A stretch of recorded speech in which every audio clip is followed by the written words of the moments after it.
இதுல இப்ப இந்த வரைஞ்சதுல வந்து இப்படி நீங்க அந்த அங்க பிரிச்சு போட்டு இங்கேயும் நீங்க என்ன செய்யணும், இந்த பிரிச்சு வரையணும். இது வந்து நீங்க அந்த அளந்த அடிப்படையில இங்க 4 சென்டிமீட்டர்னா 4 சென்டிமீட்டர் எழுதணும். அதே மாதிரி இங்கேயும் நீங்க 4 சென்டிமீட்டர் சொன்னா 4 சென்டிமீட்டர் குறிப்பிடணும். திசையை கட்டாயம் நீங்க என்ன செய்யணும், குறிப்பிட்டு திசையை இங்க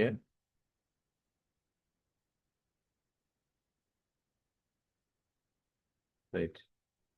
இப்போ திசையை குறிப்பிட இருந்தால் இங்க என்ன செய்யணும்டா, திசையை நீங்க குறிப்பிட்டு எடுக்கணும்.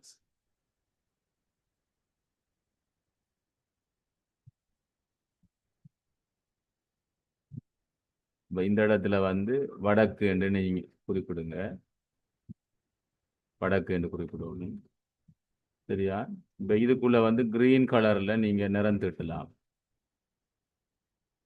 இதுக்குள்ளுக்கு வந்து இந்த கிரீன்ல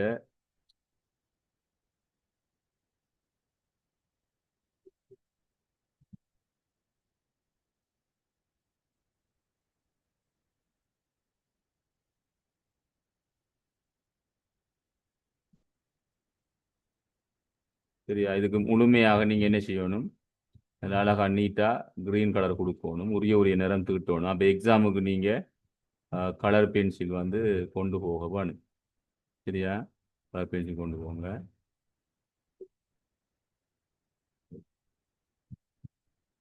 இதுக்கு வந்து ப்ரௌன் கலர் கொடுங்க. அப்போ அதுக்குள்ள இருக்கக்கூடிய அம்சத்தை வரைங்கண்டா, அதுக்குள்ள இருக்கக்கூடிய அம்சத்தை என்ன செய்யணும், வரையணும். வரைஞ்சதுக்கு பிறகு நீங்க என்ன செய்யலாமண்டா, அந்த உள்ளுக்கு கீறினீங்க தானே கோடு, அந்த கோட்டை நீங்க கடைசி என்ன செய்யணும், அழிச்சு விட்டீங்கடா. சரி, சரியா?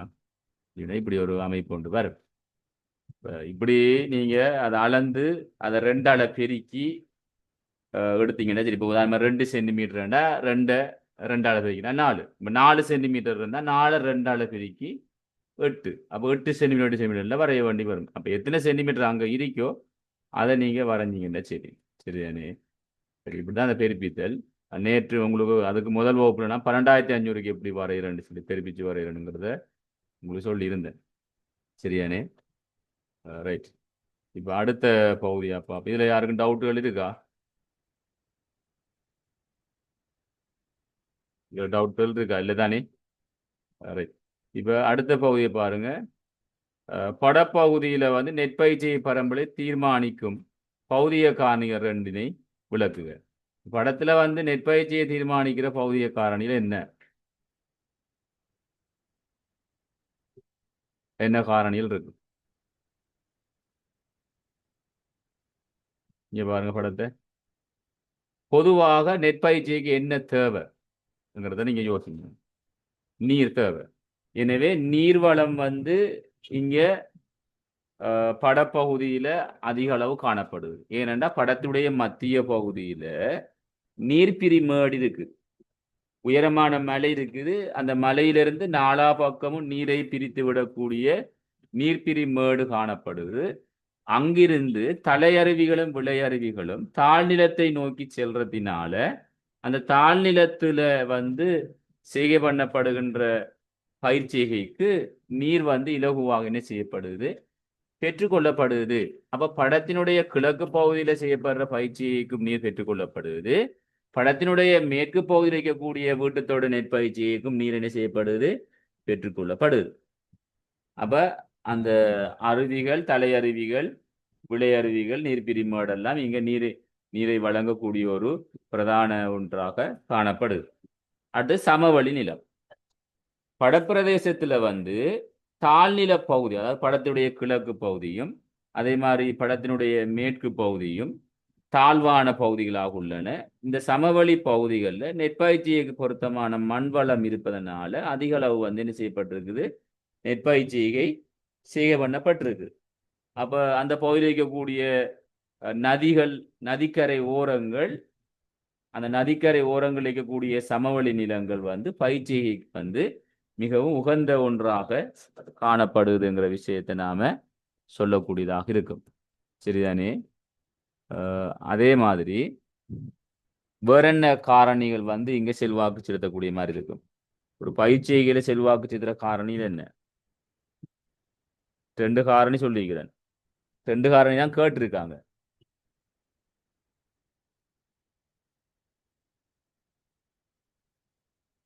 ரெண்டு காரணியும் பௌதிக காரணியா சொல்லிக்கிறேன்.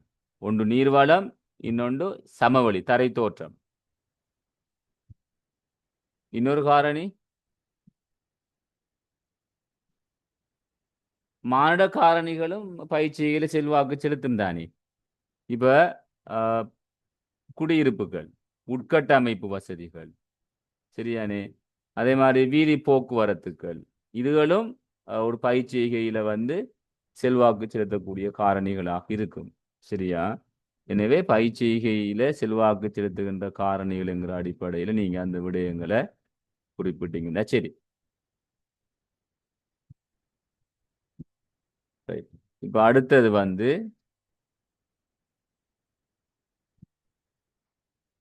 படத்தினுடைய வடமேற்கு கால் பகுதியில மானிய நடவடிக்கைகளை கட்டுப்படுத்தும் 4 காரணிகளை சுருக்கமாக விளக்க சொல்லிக்குது.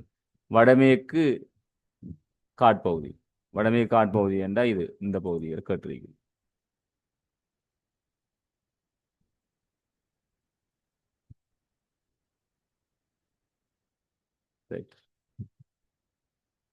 இந்த பகுதியில வந்து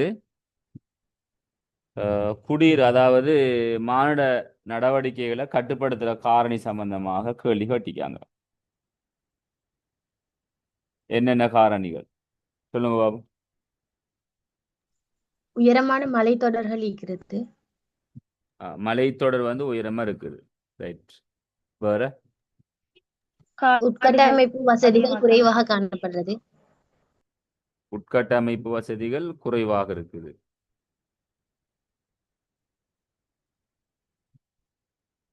கேள்வி வந்து மனித நடவடிக்கையில கட்டுப்படுத்துற காரணி. அப்ப உட்கட்டமைப்பு மனித நடவடிக்கை தானே. அப்ப அந்த உட்கட்டமைப்பு வசதி குறைய இருக்குது. அப்ப அதை கட்டுப்படுத்தின காரணி என்ன என்று பார்த்தா சரி. இப்போ முதலாவது சொன்னீங்க உயரமான மலைத்தொடர், அது சரி. அதே மாதிரி பாருங்க, இந்த பகுதி வந்து சாய்வு நிலப்பகுதி. இங்க பாருங்க சாய்வா நிலப்பகுதிகள் இருக்குது. சரியானே. மென் சாய்வு, அதே மாதிரி குத்துச்சாய்வுகள் நிறைய இருக்குது. இப்ப சாய்வா நிலப்பகுதி இருக்கிறதால அங்க மனிதனுடைய நடவடிக்கைகள் வந்து மேற்கொள்ள முடியாமல் இருக்கு. சரியா? அதே மாதிரி இந்த பகுதியில வந்து அதிக அளவு பள்ளத்தாக்குகள் இருக்கு. பாருங்க நிறைய நதிகள் போகுது. சரியானே. அதிக அளவான நதிகள் வந்து பாய்ந்து செல்லக்கூடிய பகுதி. பள்ளத்தாக்கான பகுதி அதிக அளவு இருக்கிறதுனால பள்ளத்தாக்கான பகுதிகளில் மனித நடவடிக்கைகளை மேற்கொள்றது மிகவும் சிரமம். சரியானே. அதே மாதிரி உயரமான நிலப்பகுதிகள் சாய்வு நிலங்கள்ல வந்து காடுகள் வளர்ந்துருக்குது. இந்த காடுகள் வந்து மனித நடவடிக்கையை மிகப்பெரிய ஒரு கட்டுப்பாடாக வச்சிருக்குது. அதுல வந்து எந்த ஒரு மனித நடவடிக்கையையும் செய்ய முடியாமலுக்கு இருக்குது. வேற கவனிச்சு பாருங்க.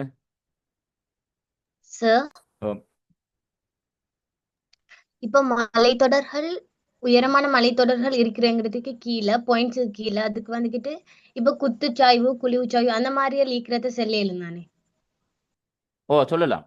உயரமான மலைத்தொடர் ஒரு காரணியாக சொல்லலாம். சரியா? உயரமான மலைத்தொடர் காரணியா சொல்றதோட சாய்வு நிலங்களை நீங்க ஒரு காரணியா, தனி காரணியா சொல்லலாம்.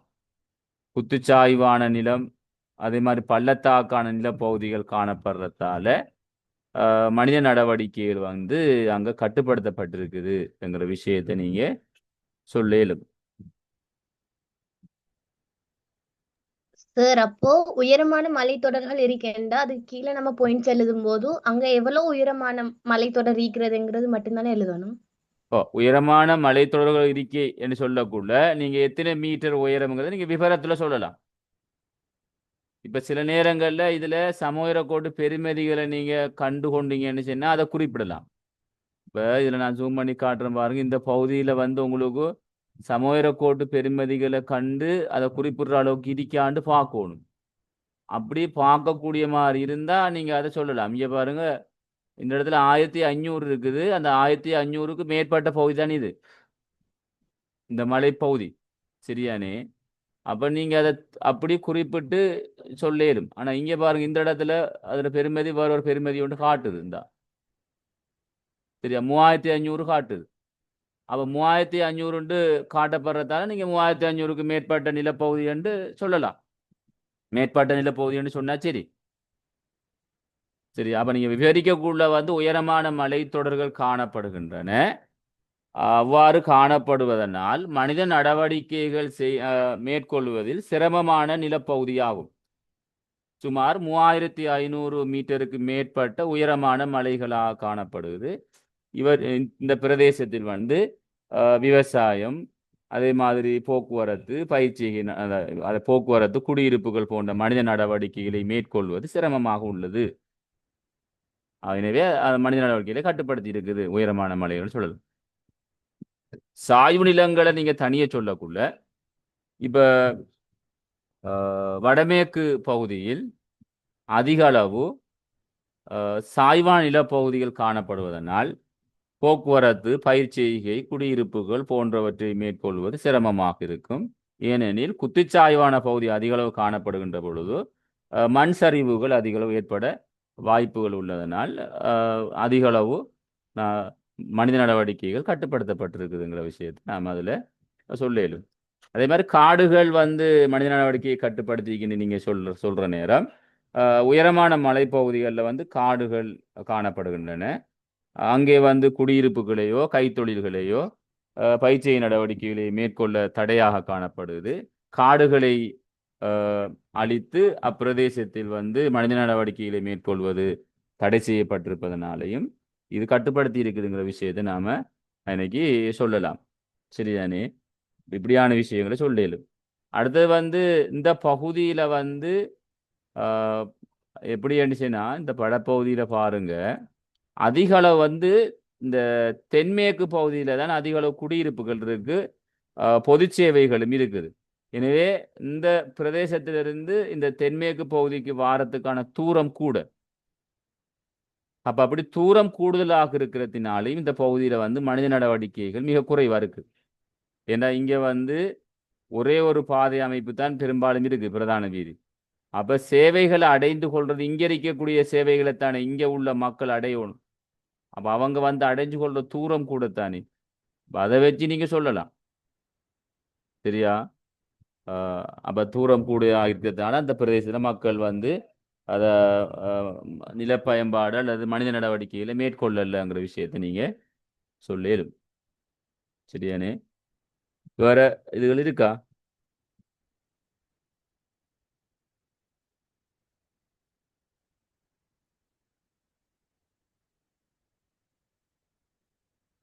ரைட். இப்ப நாம அடுத்த பகுதிக்குள்ள போவோம்.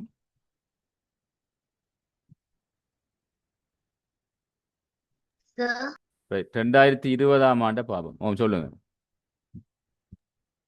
சார், இதுல இப்ப வந்துகிட்டு குடியிருப்பை கட்டுப்படுத்தும் காரணிகள் கேட்டா அந்த உட்கட்டமைப்பு வசதிகள் குறைவாகிறதையும் சொல்லல நான். விலங்கல் எப்படி? இப்ப இந்த படப்பகுதியில அந்த வடமேல் கால் மூலையில குடியிருப்புகளை கட்டுப்படுத்தும் காரணிகள் எதுன்னு கேட்டா அவருக்கு வந்துகிட்டு உட்கட்டமைப்பு வசதிகள் குறைவாகிறதையும் சொல்லலுங்க. உட்கட்டமைப்பு வசதி குறைவு என்று சொல்லாம அந்த பகுதியில வந்து வீதிகள், இங்க பாருங்க, இந்த படத்துல வந்து இந்த பகுதியில தானே வீதிகள் கூட இருக்குது. இந்த பகுதியில வீதிகள் இருக்குத்தானே. இந்த பகுதியில வீதிகள் இருக்குது. இந்த பகுதியில வீதிகள் கூடுதலாக காணப்படுது. ஆனா இங்க குடியிருப்புகள் கூட இருக்கிறது காரணம் வந்து இந்த சேவை வசதிகள் கூட இருக்கு. அப்ப எனவே நாம் அதை எப்படி சொல்லணும்னு சொன்னா, தூரம் கூடன்னு சொல்லணும். இப்ப இந்த அதாவது வடமேற்கு பகுதியில வந்து மனித நடவடிக்கையை கட்டுப்படுத்திய காரணியாக சேவை நிலையங்களை அடைவதற்கான தூரம் அதிகமாக உள்ளன. அதனால் இந்த பிரதேசத்துல வந்து மனித நடவடிக்கைகள் கட்டுப்படுத்தப்பட்டிருக்குது. ஏனென்றா வீதிகளுடைய அளவு குறைய ஒன்று அடையிறதுக்கு தூரத்துக்கு செல்லணும். இங்கே இருக்கிறதோட இங்கே ஒப்பிட்டு பார்க்கல வீதிகள் குறைய இருக்குது. சரியானே? அப்ப சேவைகள் அடையிறதுக்கு தூரம் கூட என்று சொல்லலாம். உட்கட்டமைப்பு என்று சொல்லக்குள்ள நிறைய விஷயங்கள் அதுக்குள்ள வரும். வீதி மட்டும் வர மாட்டா, அதுக்குள்ள நிறைய விஷயங்கள் அதுக்குள்ள உள்ளடங்கி வருது. அதனால நம்ம அந்த உட்கட்டமைப்புங்கிறத விட சொன்னாலும் பிரச்சனை ஒன்று இல்லை. அப்படி சொல்றதால பிழை ஒன்று இல்லை. ஆனா அந்த வீதி தான் நீங்க முக்கியமாக காட்டப்பட்டிருக்கிறதால நீங்க வீதியை சொல்லலாம். உட்கட்டமைப்பு வசதி இங்க குறை இருக்குது. அதனால இங்க மனித நடவடிக்கைகளுடைய கட்டுப்படுத்தப்பட்டிருக்குன்னு சொன்னாலும் பிரச்சனை ஒன்று இல்லை. அது எக்ஸெப்ட் பண்ணுவாங்க. ஆனா முக்கியமா வீதி இருக்கிறதால நம்ம வீதியும் உட்கட்டமைப்புக்குள்ள ஒன்றுதான். ஆனா அந்த உட்கட்டமைப்பு நாங்க பொதுவா சொல்லக்குள்ள அதுக்குள்ள உட்கட்டமைப்போடு சேர்த்து நிறைய விஷயங்கள் உள்ளடங்கி வரதால நாம இந்த வீதியை பேஸ் பண்ணி சொல்றது நல்ல. அப்படி நீங்க உட்கட்டமைப்புன்னு சொன்னாலும் அது பாரு ஒரு பிரச்சனையும் ஒன்று இல்லை. சரியா? சார் இன்னும் ஒரு டவுட் சார். ஆ, சொல்லுங்க. மனித நடவடிக்கையை கட்டுப்படுத்தும் காரணியும் குடியிருப்பை கட்டுப்படுத்தும் காரணியும் ரெண்டுமே உண்டுதானா? மனித நடவடிக்கைகள்ல ஒன்றுதான் குடியிருப்பு. மனித நடவடிக்கைகள் நிறைய இருக்குது.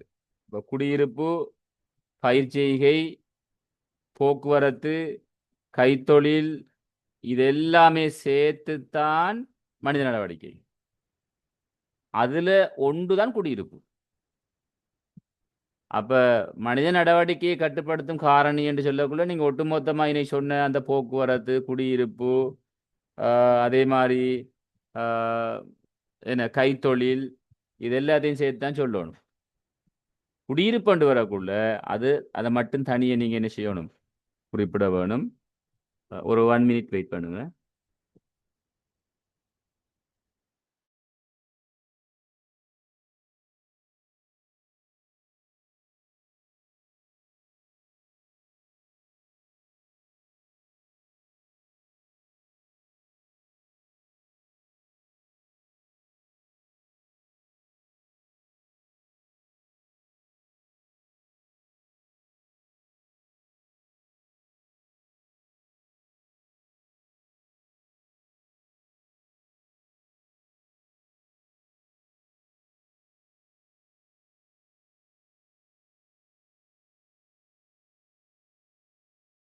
இப்ப சொல்லுங்க.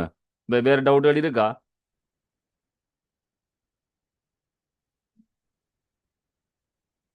இல்ல சார். சரிதானே? ரைட். அப்ப நாங்க இதுவரைக்கும் நாங்க ஒரு 5 இடவிளக்க படம் பார்த்திக்கிறோம். சரிதானே? 5 இடவிளக்க படம் பார்த்திக்கிறோம். இன்னும் 5 இடவிளக்க படங்கள் பார்க்க இருக்குது. சரிதானே? இதுல ஏதாவது உங்களுக்கு டவுட்டுகள் இருந்தா நீங்க அவ்வப்போது கேட்டுக்கொள்ளுங்க. உங்களுக்கு நாளைக்கு பாடம் நடக்க மாட்டா. அது ஏன் நடக்காதுன்னு சொன்னா